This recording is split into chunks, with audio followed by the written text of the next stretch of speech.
సుబ్బారావుకి అన్ని పరీక్షలు చేసి నీకు ఇదే శివరాత్రి అని చెప్పాడు డాక్టర్. శివరాత్రి కదా అని అన్ని విషయాలు భార్యతో అర్ధరాత్రి వరకు మాట్లాడుతున్నాడు సుబ్బారావు.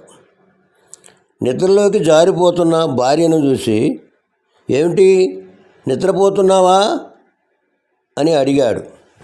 అందుకు భార్య, అవునండి, మీరైతే ఉదయాన్నే లేవనక్కర్లేదు, మరి నేను లేవాలి కదా అని బదులిచ్చింది. భార్య, ఏమండి, నేను మీ మనసులో ఉండిపోతాను ఎప్పటికీ.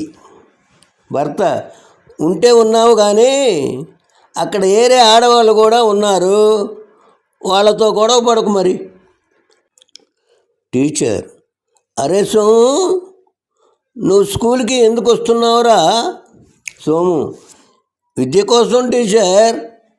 మరి క్లాస్ చెబుతుంటే అలా నిద్రపోతున్నావేంట్రా? సోము, మరి ఇవాళ క్లాస్కి విద్య రాలేదుగా టీచర్.